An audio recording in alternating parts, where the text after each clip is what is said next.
History lies. You've heard of Cleopatra, but you've never been told the true story of the queen who made Rome bleed. It's the year 25 BCE. Augustus Caesar has just conquered Egypt, but his eyes are fixed on the golden heart of Africa. His legions march south, believing the world is theirs for the taking. But in the searing heat of Nubia, an empire doesn't kneel, it snarls. A queen stands ready. She is no pampered regent.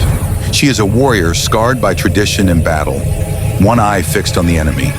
Her name is Amanirenas, the Kandake of Kush, the unyielding sovereign who stared down the ironclad eagles of the Roman Empire and forced Augustus Caesar to retreat.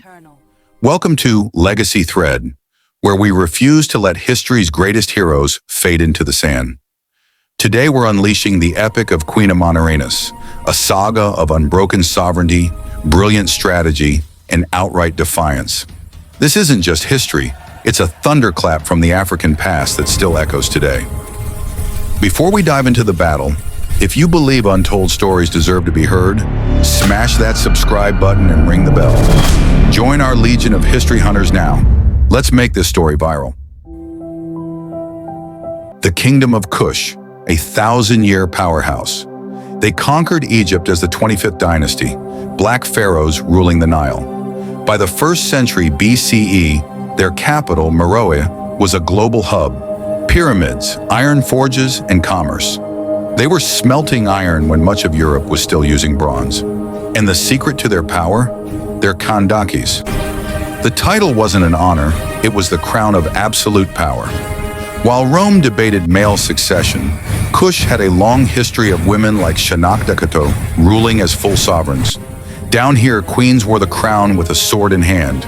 Our hero, Amanirenas, ascended around 40 BCE. She was formidable, voluptuous, fierce, with the ritual scars of a warrior. But peace was over. When Augustus seized Egypt in 30 BCE, he began a slow strangulation. Roman prefects annexed Kushite territory and levied crushing taxes on all trade. Every ounce of gold, every tusk of ivory was taxed to the bone. The final insult? The arrogant Roman prefect, Gaius Cornelius Gallus, erected giant statues of himself on Philae Island, effectively mocking the Kandake's divine sovereignty. Amanirenas wasn't a politician, she was a lioness. When Augustus diverted his legions for a disastrous campaign in Arabia, Egypt's garrisons thinned. The moment was ripe for blood. Late summer 25 BCE, Amanirenas unleashes hell. 30,000 Kushite warriors, the fiercest spearmen and archers in Africa, backed by elephant shock troops, blitzed the frontier. They hit Elephantine, Sian, and Philae. Roman cities fell in days. Settlers were enslaved, temples sacked, and the symbolism? Total. Statues of the divine emperor Augustus were toppled and mutilated.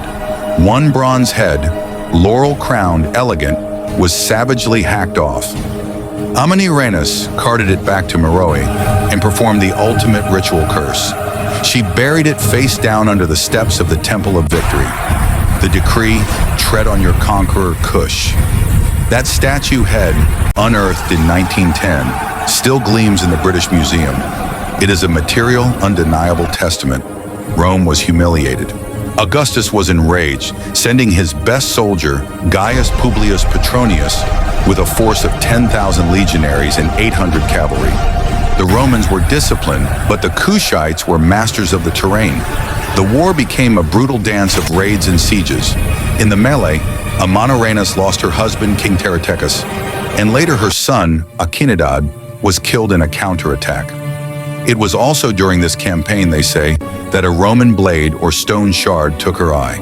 Strabo, the Greek chronicler, sneered, "A masculine sort of woman and blind in one eye."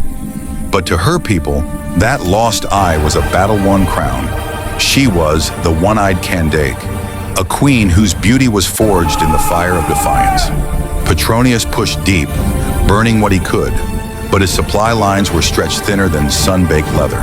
Amanirenas refused to retreat fully, harassing the legions relentlessly with guerrilla strikes, night raids, and poison wells.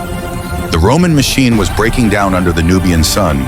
By 23 BCE, it was a stalemate. Petronius was trapped at Primus, his men ragged, encircled by Kandake's archers. Exhaustion clawed at both empires.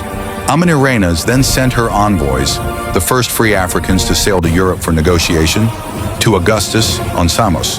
The result was the Treaty of Samos, 21 BCE, a stunning diplomatic victory. Rome blinked first. No tribute from Meroe. Kush's economy remained independent. The legions withdrew, ceding the territory back to Nubian control as a neutral buffer zone. Augustus even paid for the restoration of Nubian temples as a peace offering. 4 years of blood, and Kush stood unbroken. Rome's southern expansion was violently and definitively stopped. Amanirenas ruled for another decade, presiding over a period of unparalleled Meroitic prosperity. The Hammurabi Stela, her victory monument, tells of her triumphs. Her pyramid chapel shows her eternally glorious, spear in hand, Roman captives crushed underfoot. Her legacy is immortal. She secured 3 centuries of African sovereignty, paving the way for the powerful Kandakes who followed. In a world defined by Roman conquest, Amanirenas proved that queens don't just rule, they conquer, they resist, and they rewrite the map of empire. What's your take? Was the Treaty of Samos the greatest diplomatic achievement in ancient history? Drop your thoughts in the comments below. Let us know. What forgotten history should we unearth next? Don't forget to like, share, and subscribe. We are Echoes of Empire, where the untold stories roar back to life.